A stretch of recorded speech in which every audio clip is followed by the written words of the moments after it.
and welcome back to another Artifact Corner. Today we will be looking at a book of poetry published in 1883.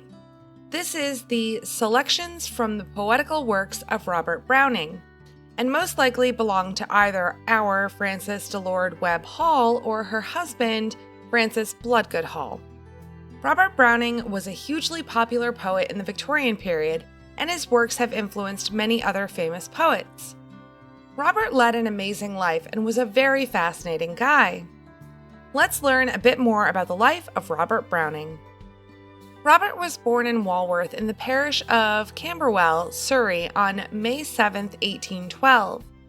He was the only son of Robert Browning, a clerk in the Bank of England, and a devoutly religious German-Scotch mother, Sarah Ann Wiedemann Brown. Robert's father, a literary collector, had a library of some 6,000 books. Many of them were so rare that Robert grew up in a household with significant literary resources.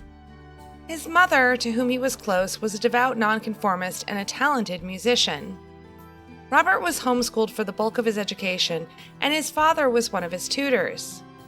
In March 1833, Pauline, a fragment of a confession, was published anonymously by Saunders and Oatley at the expense of the author, being Robert Browning, who received the money from his aunt, Mrs. Silverthorne. In 1834, he accompanied the Chevalier George de Bankhausen, the Russian consul general, on a brief visit to St. Petersburg and began Paracelsus, which was published in 1835. In 1845, Browning met the poet Elizabeth Barrett, 6 years his senior, who lived as a semi-invalid in her father's house in Wimpole Street, London. They began regularly corresponding, and gradually a romance developed between them, leading to their marriage and journey to Italy, for Elizabeth's health, on the 12th of September, 1846. At her husband's insistence, the second edition of Elizabeth's poems included her love sonnets. The book increased her popularity and high critical regard, cementing her position as an eminent Victorian poet.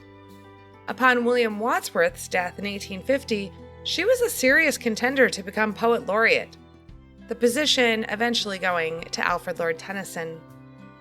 They had their only child, Robert Wiedemann Barrett Browning, on March 9, 1849, who grew up to become a painter. On June 29, 1861, Robert's beloved wife Elizabeth died in his arms. In the remaining years of his life, Browning traveled extensively. Robert died at his son's home in Venice on the 12th of December, 1889. He was buried in Poets' Corner in Westminster Abbey. His grave now lies immediately adjacent to that of Alfred Lord Tennyson. Browning identified as a liberal, supported the emancipation of women, and opposed slavery, expressing sympathy for the North in the American Civil War.